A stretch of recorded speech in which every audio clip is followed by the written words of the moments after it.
Hello, story number 3. Lovely day for November in upstate New York. Story number 3, not a very long story. It was just a few years back. I went to a 4th of July party at a friend's house, not far from where I live. And when I say 4th of July party, it's a barbecue, there's some beer, a lot of food cooking out, fireworks. Really nice day outdoors. So I go to this, and there's a bunch of people, and we all get together and we play guitars and joke around, usual thing people do. So here's the catch. I'd quit smoking before that. I've smoked on and off. It's quit, pick them up. I'd quit smoking. I think this might have had something to do with this. So I'm standing there amongst my friends, and I had a cigarette. I bummed a cigarette off somebody. And I got very nauseated. I didn't feel well at all. I felt really, really out of it. And I just said, I got to get away from everybody and just sit down. And I walked off away from my group of friends and went into the woods and found a spot underneath a tree to sit. And sat down, and as soon as I sat down, my back up against a tree. It was a sunny day out. It was beautiful out. Beautiful July day. I look and I see off a ways a rope. It looked like a rope. White rope about, about that big around, an inch diameter, say, coming out of the sky, drooping down through the trees, lazy like a rope, like a little bit of slack in it, going right to the center of my chest. And I thought, oh my God, this can't be good. I thought if it was a ray of light, then I should be able to pass my hand and it would break the ray. It did not look natural. I passed my hand through it where it entered my chest, and the ray went through one and right out the front of my hand. Kind of the same effect if you shined a laser beam through a window. My hand did not break the ray at all.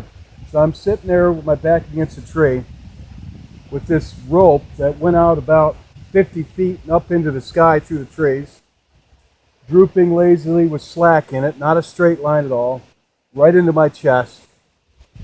And my hand's right there, and it's coming through this side, right out that side, uninterrupted. Well, I know the Bible. I know the Bible says something about the silver cord of life. And when that's broken, your spirit is loosed from your body. And I wasn't feeling well. I smoked a cigarette, and I think I was getting like chest, nauseated. And I figured maybe, oh my God, maybe I'm going to die here. So I said some prayers to God for forgiveness and asked Him to watch over me.